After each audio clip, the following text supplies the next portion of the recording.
All right, welcome to another episode of the 49ers Rush podcast. And holy cow, what a game. The 49ers come out and just absolutely blow the doors off of the Cincinnati Bengals. The final score is going to be 41-17. And man, there's a lot of stuff that I want to get into. And what we're going to be doing this episode is one, celebrating a little bit. This is the most decisive win that we have had in the Kyle Shanahan era. They just asked him in the press conference, if you watched it, is this the best you've ever felt about a game as a head coach? And he said, yeah, I do like that. He threw a little bit of shade. He said, we beat Oakland pretty handedly last year on Thursday Night Football, but to come out and Vegas had us as underdogs by a point or two early on in the week. Then it became a pick'em game, which still seemed kind of strange just with the way the 49ers played week one. And to come out and just, good Lord, win by that much is very, very impressive. So couple things we're going to go through. We're going to talk MVPs, offense and defense. And also we have our George Kittle signed jersey giveaway, which I will be announcing here in about 5 to 10 minutes. But these live reaction shows are a lot of fun, because I get to kind of, talk back and forth with you guys right here. So if you have anything that you want to add in, if you are listening on YouTube, just make sure that you at John Chapman on there so I could see it. And we could just kind of talk back and forth and break this game down. But yeah, there are some injuries, and I do want to make sure that we spend some time on that. We don't know much. There's some. It looks bad for Joe Staley, which, if all we have right now is what Kyle Shanahan just said in the press conference, which is not much. So the two key injuries that we got to pay attention to is Joe Staley limping off in the third. He limps off to the sideline, but it looked like he was having such a hard time walking. They eventually brought the cart out to take him in. So definitely not good news there. School came in, Justin School, our rookie, came in, and he looked great, but, we didn't really do anything. By that point, the game was over, and we just basically ran the clock out, which School doesn't have an issue in run blocking. So that's not so much of it is a step down. Joe Staley's one of the best run blocking left tackles in the NFL. So there's nothing that School can do better than Joe Staley. But we don't know yet. So maybe if you guys hear of something, please put that in the comments as we're going, because I'm not going to be searching anything while we're recording, obviously. So if you see something, if something gets leaked out, please let me know. Can we trade for a replacement? Maybe. The market has been set for a starting left tackle with the Tunsil deal. I don't think we're willing to part with 2 first-rounders to get a mid-level starting left tackle. There's just not that many offensive linemen in the NFL that are capable of starting on the outside. So this is going to be a problem. I'm not quite sure what we can do. Do we have some trade capital? Yes, we do, in our defensive line and our backup quarterback.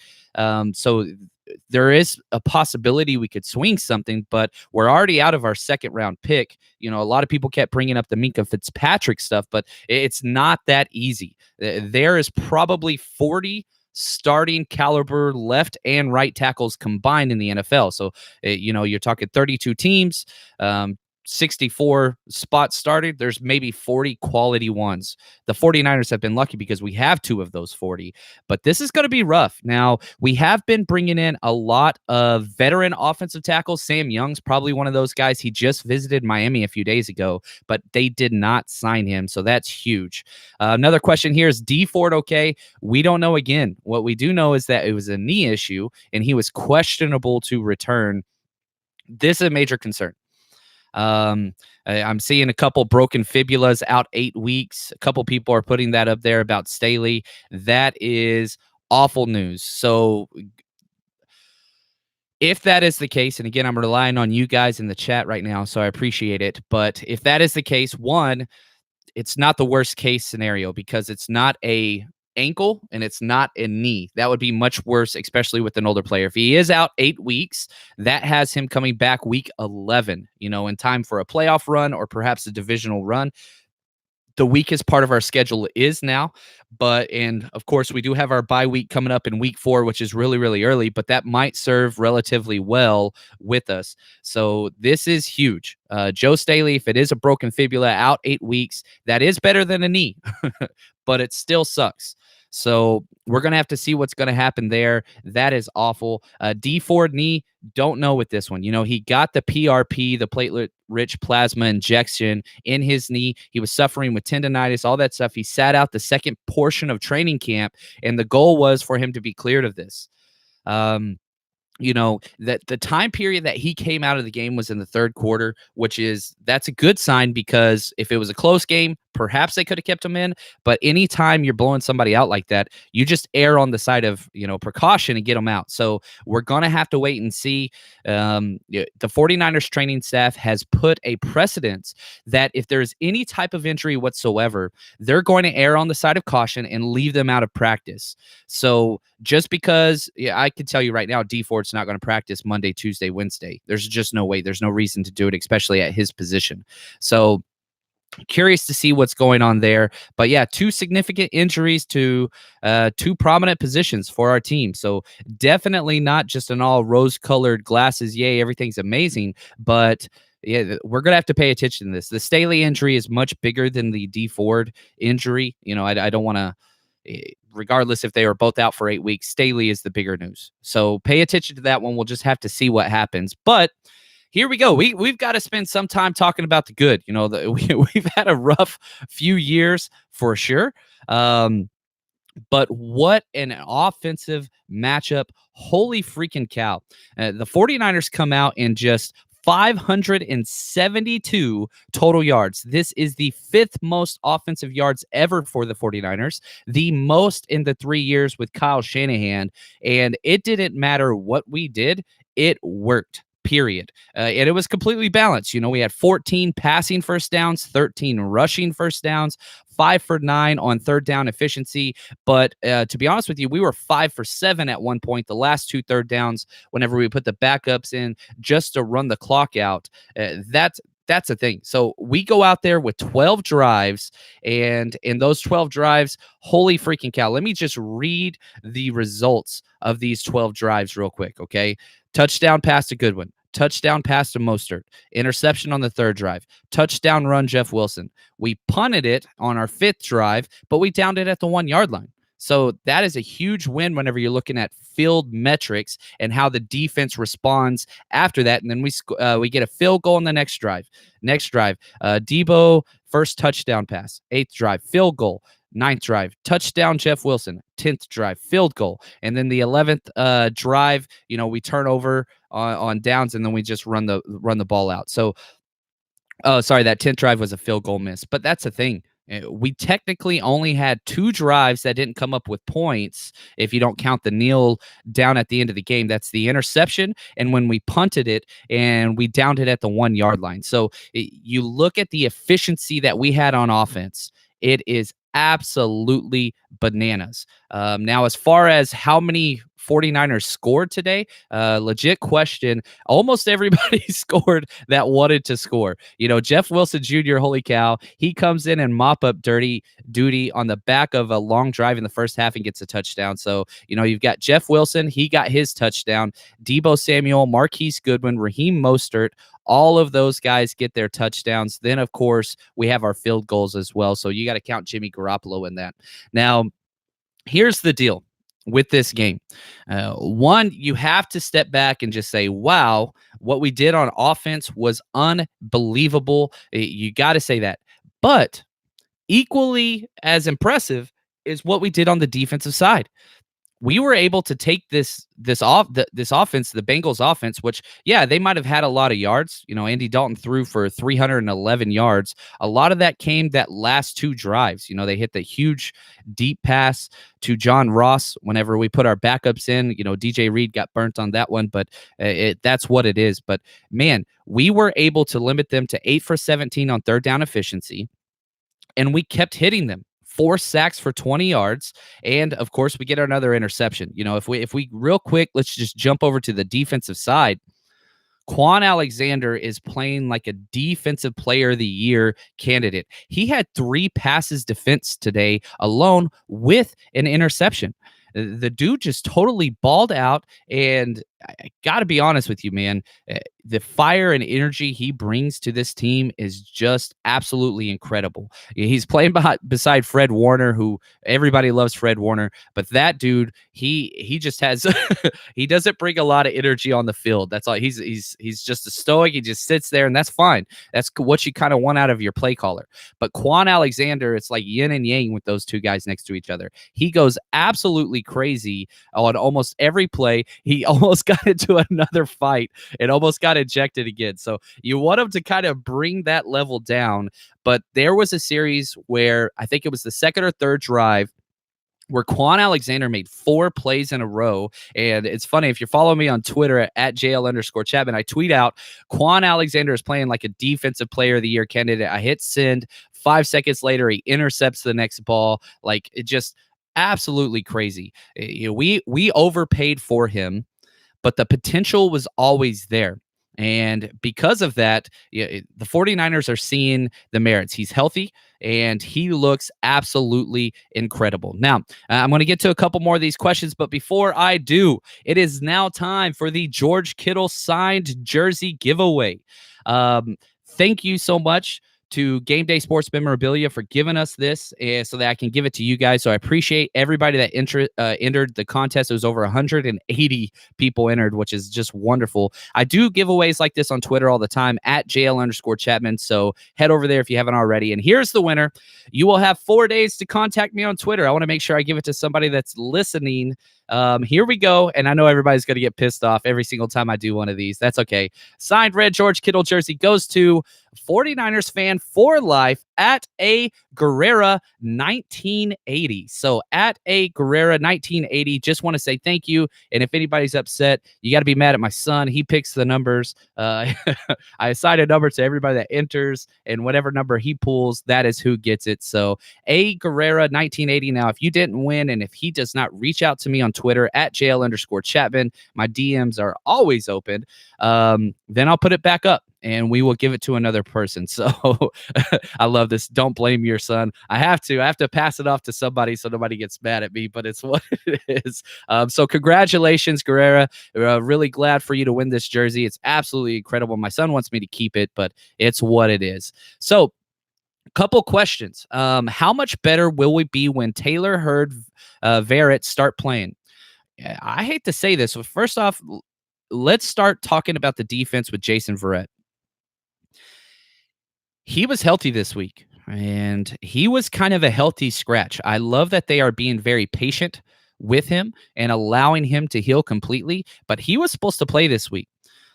Our defense is pretty stout, which is crazy to say. Our defense has played much better than our offense so far through the first 2 weeks of the season, which, again, absolutely bananas to say, especially after you put up over 500 yards. I don't think Jason Verrett's going to see the field outside of an injury. Witherspoon has played lights out.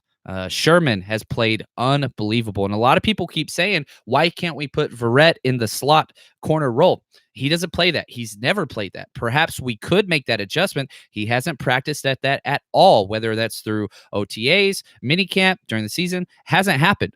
So I am curious if they will continue to just keep him inactive because he does not participate on special teams. You could change that.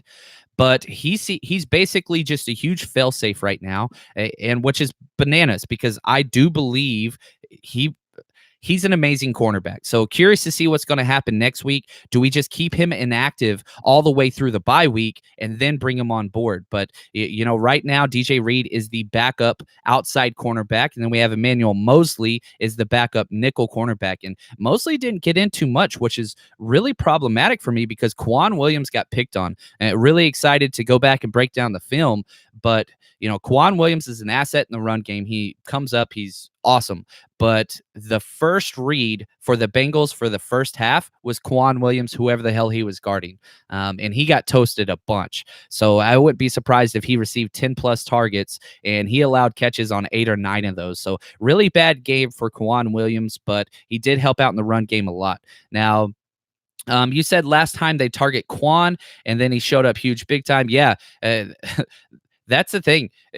it was very obvious a couple of the things that they were trying to do on offense, the Bengals. One, they wanted Tyler Boyd matched up with our linebackers, and predominantly they didn't want him on Quan. They wanted him matched up with Fred Warner, and they took advantage of that several times, especially late in the game, those last two drives. They were able to motion out to get Tyler Boyd lined up, which we talked about in our scouting report episode. So one of those things that we were looking for, and you saw them do that last week versus the Seahawks as well.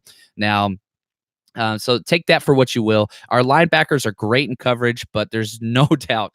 I believe Quan Alexander got more passes defense this game than Fred Warner has had, in his entire career, even though it's short. But there's a big difference between those two. So something to look forward to there. Now, a couple things. Yeah, Joe Staley, broken fibula. I keep seeing it show up on the feed. That's 8 weeks out. He will be able to return for the push down the end of the year and into the playoffs. You have to be thinking playoffs right now. The 49ers are 2-0. And if you want to step back and look even bigger than the 2-0 record, last year 49ers won 0 home games. We were 0-12 in the Kyle Shanahan era when we are playing in the Eastern time zone. We have now righted the ship in those two things. We win our first 2 road games. That's huge. We are at least tied first place in our division. I'm not paying attention to the scores, not quite sure what happened in the Seahawks game or the Arizona Cardinals game. I know that they were relatively close. But we're at least tied for first place, and we have played 2 road games, which is huge. So you look at those things and you have to feel very good about where we are. Were they 2 weak opponents? Yeah, perhaps so. But you see Tampa Bay go out and just put it on the Carolina Panthers on Thursday Night Football in Carolina. It's the NFL. Wins are wins. And that's huge. And if we look forward to week 3, holy cow. We get our first home game. We have an East Coast team traveling all the way across the country to see us, which is wonderful, in the Pittsburgh Steelers. And, again, we talking injuries. This is 3 weeks in a row. We are playing a very injury-riddled team. Big Ben goes out with an elbow injury. They have to put their backup Mason Rudolph in, who's a good backup, but still, he's not Big Ben. James Conner goes out with a knee issue. So we're already looking at a team that's playing without their quarterback possibly and without their stud running back. So they do have great depth over there, but that's a rough team. And what's also more interesting, we are playing the team that played the Seahawks in back-to-back weeks. So one of the best things about that is because we run a very similar defensive structure, the film is so easy to grade from a coaching standpoint because you don't have to ask the question of, well, what are they going to do if they come out in a 3-by-1 set? How are they going to adjust their routes and what are their reads? Because we run a very similar structured defense. So because of that, that's another huge advantage. So is it possible to be going into the bye week 3-0? Hell yeah, it is. All right. Do we have some major concerns? Yes, we do. And we'll jump into those. But all signs are pointing up. And you've got to feel really, really good about where things are right now with the 49ers. And shoot, side note, do a little shameless plug here. If you do not listen to our podcast during the week, we are 4 for 4 on bets that we have suggested to make. So, and understand, if I talk about a bet on this podcast, I put my money on it. So I'm not just throwing stuff out there. I'm not going to do that. We will win together. We will lose together. And if you do want to join us on the betting, here's what we got to do. Got to thank our sponsors, MyBookie, one of the best online betting sites out there, because the best thing about them is you bet, you win, you get paid. So easy to get money in and out. And because they sponsor us, if you head over to mybookie.ag today, use promo code 49ers, 49ERS, they are going to double your initial deposit. So you put in up to $1,000. So if you put $1,000 in to start your account, they're going to double it. You get $2,000 to play with. That's free money over there. So I'm going to keep talking more and more about the betting over and unders. And if you bet that, man, good Lord. We jumped on that bet on Tuesday or Wednesday when the 49ers were getting 2 points, which was just bananas. I haven't looked at the opening lines next week, but I can guarantee you those are going to be adjusted because of the Big Ben injury. So if you're one of those opportunistic bettors, I don't know what the spread is right now, head over there, mybookie.ag, use promo code 49ers. Now, next question from JP. How much of this win is the 49ers playing well or the Bengals playing like garbage? All we can do is adjust and pay attention to what they did the previous week. their defense was absolutely shredded. And we talked about how their defense is not good. They don't have depth. And our offensive structure is designed to beat that defense. Press man corners. Debo is a press man destroyer. And we saw that. Hell of a game from Debo, the rookie, and it's just his second start. Our offensive line, holy freaking cow. Jimmy Garoppolo got hit twice, and on both plays that he got hit were huge explosive plays. One of them was a touchdown. So we gave up 0 sacks, and this was a team that had 5 sacks last week. They had so many pressure. I think they had 16 pressures against the Seahawks. Now, the Seahawks offensive line is complete garbage outside of their left tackle, but you have to look at that game and then our game and say, all right, they were able to generate pressure. They were able to hold the Seahawks to 21 points. They were able to hit their quarterback repetitively throughout the game. Couldn't do any of those things to us. And they had the same personnel out there. If you were listening to the national broadcast with Chris Spillman, who I enjoy as a defensive guy, he's a little quirky, but he kept talking about how a lot of people in the NFL see this front four of the Bengals as one of the better ones in the NFL. Geno Atkins had his game. I think he drew 3 offensive penalties against us because of holding calls. But you cannot look at this and just say, well, the Bengals played bad. They were at home. They had some things work for them, but the 49ers defense just shut them down. This is on our defense, and you got to say it's on our secondary. Our outside corners are playing great football.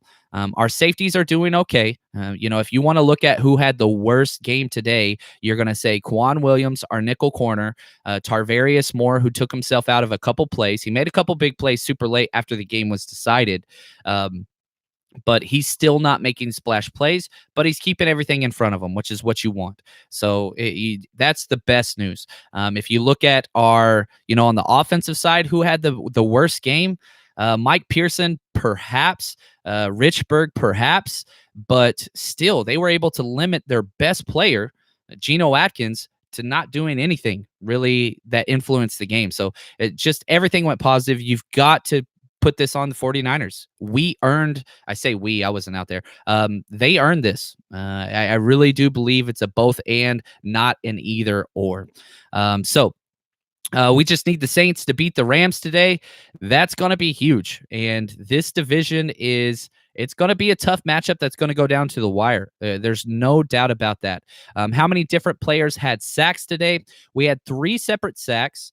And man, Bosa, the funny thing is this, I put out my predictions before the game, and I love everybody charging me up about it early on, but just wait, just calm down. I've been off on the offensive and defensive MVP both times. I did say Quan Alexander was going to be the guy. I really did like him, but D Ford, yeah, I thought he would have had 2 sacks and a strip fumble. He ends up going out with an injury. Maybe I need to quit predicting MVPs, but anyway.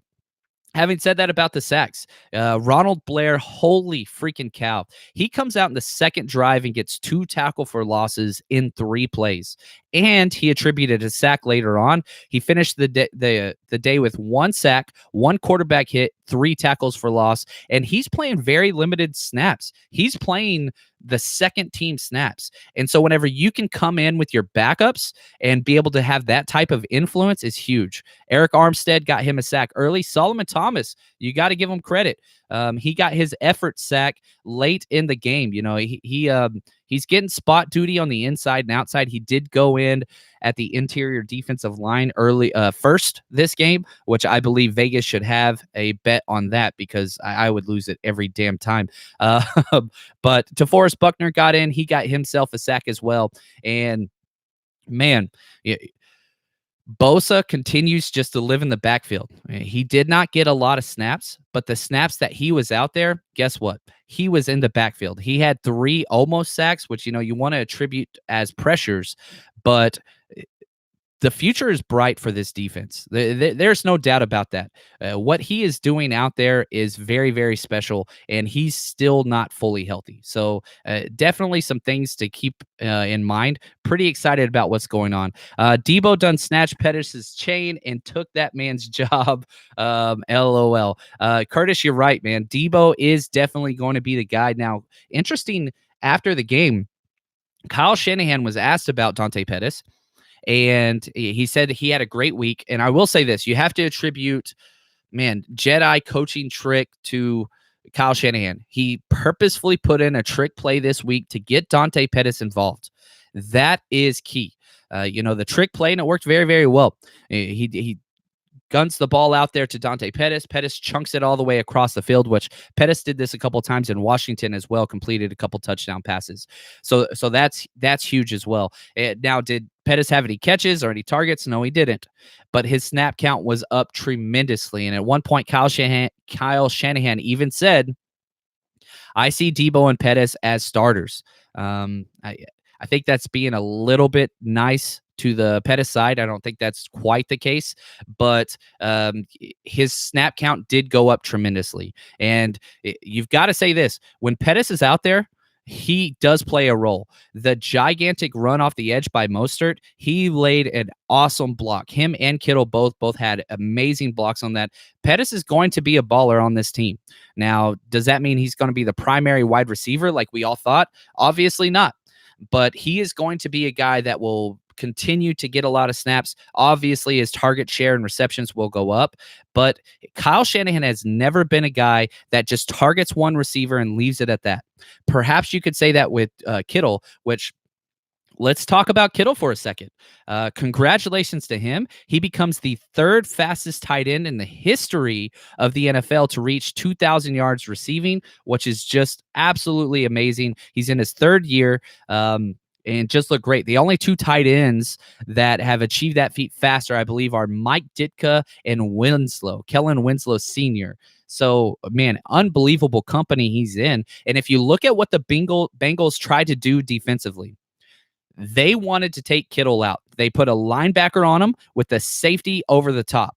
And they basically said, we're taking two defenders the entire game. They didn't adjust this really at all.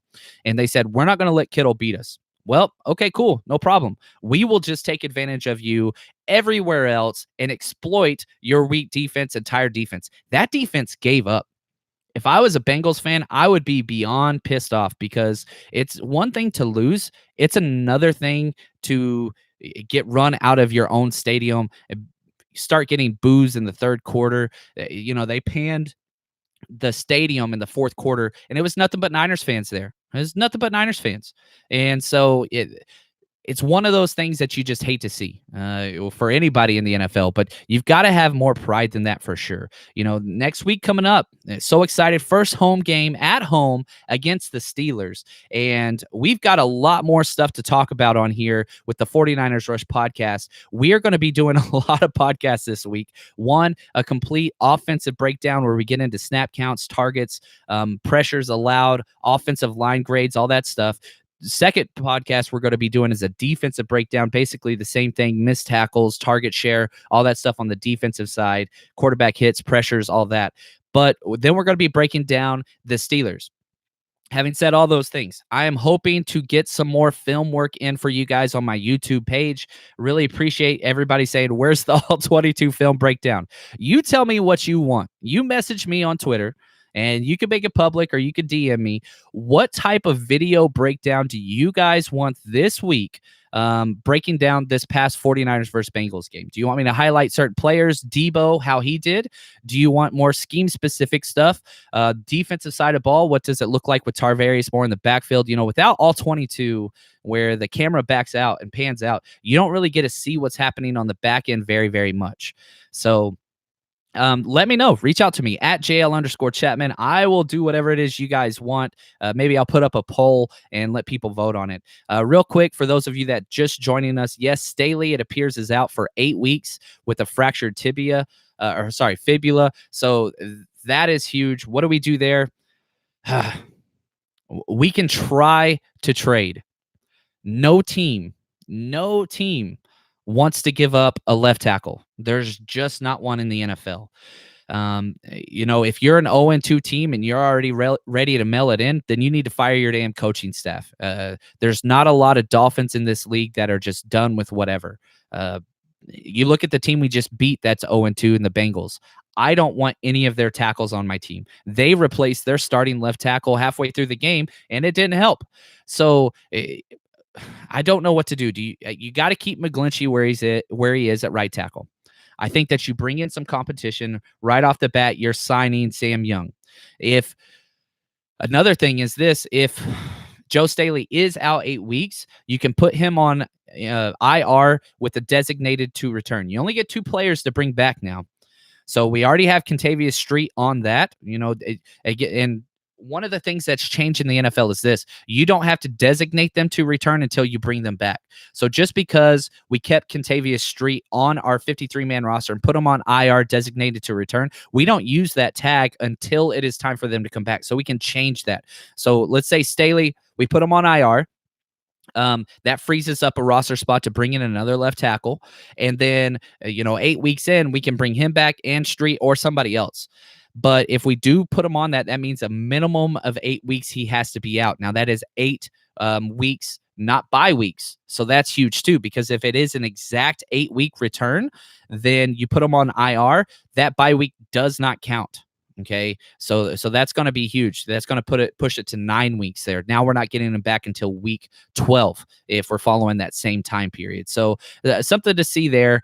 Curious to see what they're going to do. Perhaps we can make a trade. We do have a lot of defensive line depth, some secondary guys, some wide receiver guys if we get back Jalen Hurd or Trent Taylor, but I doubt that's going to take place before the bye week. So we only have 5 active wide receivers. I don't think you could part with one of those. Maybe you package Solomon Thomas and a young corner like DJ Reed. Then you bring up Jason Verrett on our active roster. Who knows? But, corners and defensive line, everybody in the NFL wants more of those. Just, we got to figure out what's going on. We got to get something new in there. I really hope we don't just let school stay out there. Perhaps you let them have 1 week where you give this guy a shot. He got some good game time today. We got to see the film and how he played out with Justin School coming in for Joe Staley in the third quarter. But again, we were just running the ball after that, so we didn't see a lot of pass protection. So lots of stuff to look forward to, but hopefully you guys are enjoying the live shows. I've got a lot of new stuff coming. I've ordered a backdrop. This will not be here much longer. I've bought some lighting, so hopefully you guys can see my face a little bit more. I am trying to step this podcast up and make it much more professional and exactly what you guys want. So with any of your suggestions, please don't hold back. I have very thick skin. I want to know exactly what you think of this podcast and what you want. Real quick, offensive MVP, you've got to go to the offensive line. I know that's kind of it's rough throwing that out there, but offensive line would be number 1. Matt Breida, number 2, averaged over 9 yards per carry. Good Lord, he is amazing. Matt Breida might be one of the best running backs in the game because he creates on his own. He does it all, pass protection, out of the backfield, and part of it, you says, Kyle Shanahan, it doesn't matter which running back you put back there, but Breida is special. And yeah, I'm with you, Sergio. What a game. This is the best I've felt as a 49ers fan in a very long time. So enjoy it this week. Talk trash to all of your fellow friends because not very many teams are 2-0 in the NFL, but your San Francisco 49ers sure as hell are. So enjoy this week. I'll be back very soon as they start releasing the film on Game Pass. I will start breaking that down, and we will have an offensive episode out very shortly. Thanks, guys. Stay strong, faithful, and enjoy being 2-0 in first place as a 49ers fan. Take care, guys.